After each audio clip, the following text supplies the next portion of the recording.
Portable synthesizer is a massive W for Wuthering Waves.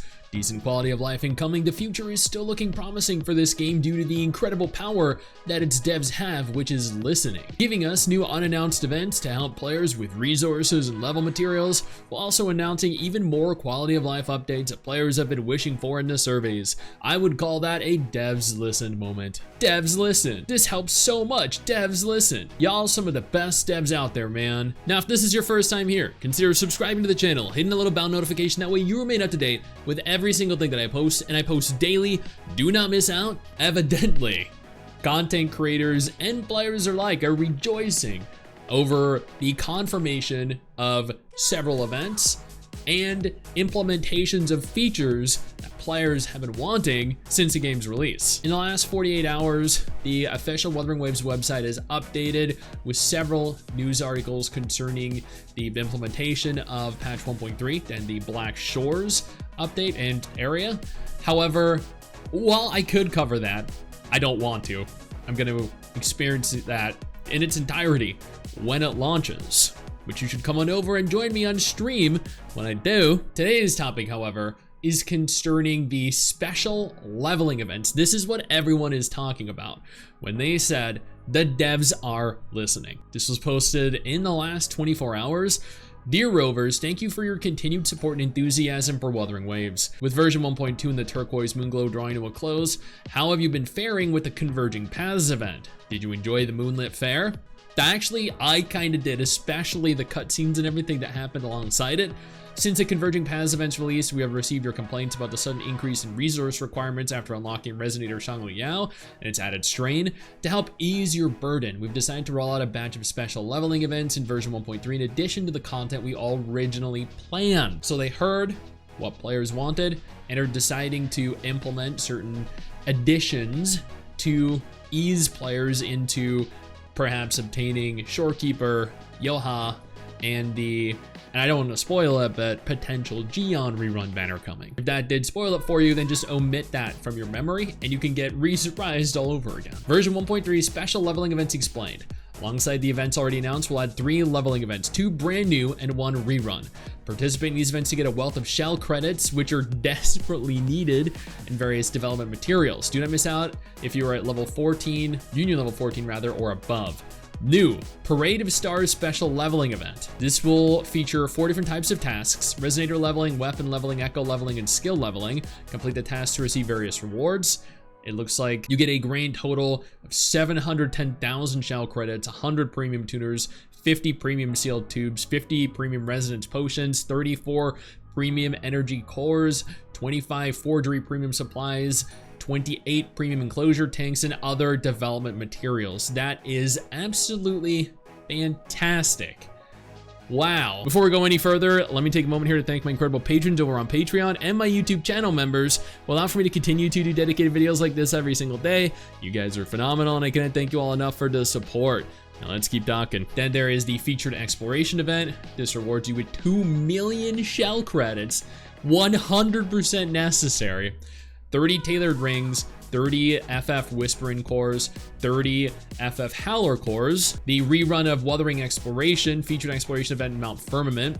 This nets you 800 Asterite, which is no doubt going to aid you in acquiring Shorekeeper, or if you're saving up for Camellia, in 1.4, 1 Malleable Elite Class Echo 1, 1 Malleable Elite Class Echo 2, 100 Premium Turners, and 30 Premium Sealed Tubes. Again, this is incredible, and I cannot thank them enough for providing this opportunity to actually acquire resources and materials that would be an arduous task to do on our own.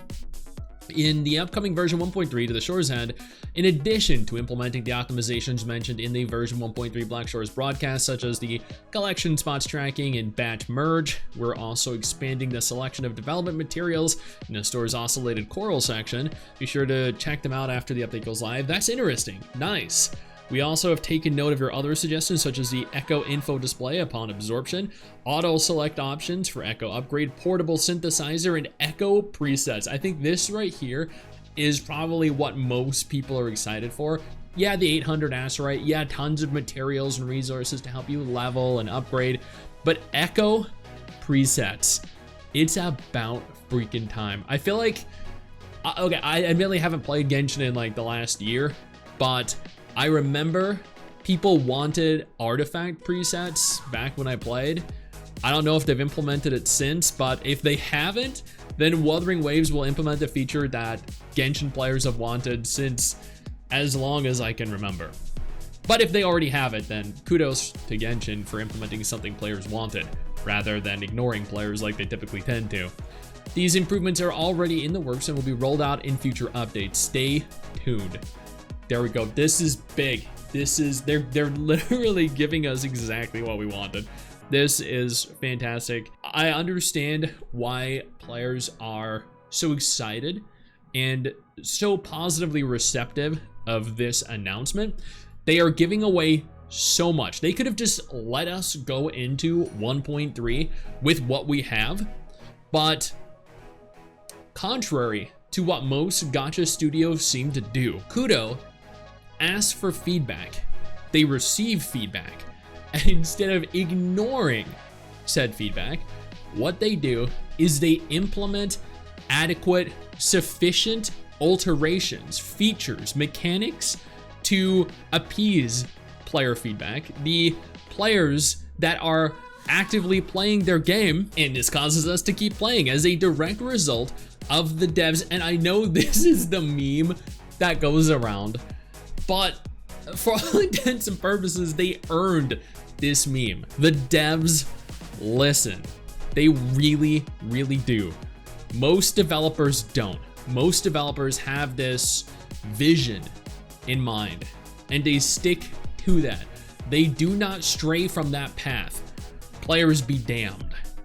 But Kudo, and this isn't necessarily, a positive thing, because this can come back and bite them in the ass, but they do genuinely care about what their players want, and they do try and make alterations where applicable. Now, that does leave them open to people over complaining, them having a vision, an idea, implementing it, people negatively receiving it, and then them pulling that idea back, reeling it back, and then altering that vision to meet player expectation rather than fitting the goal that they had when they had originally conceived it. They have to find a balance of pleasing players, but also not losing sight of what they want.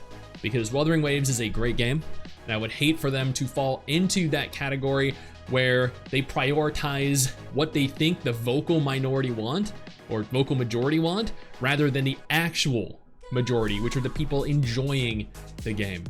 I'm excited for 1.3. I'll be streaming it the 29th. I urge you to come on over and join me then. Hey you, where do you think you're going? Don't you close out of this tab. I didn't give you permission to do that. Sit your ass back down. Click one of the 2 videos that are gonna be on screen in just a moment and keep watching my content. Keep enjoying my content.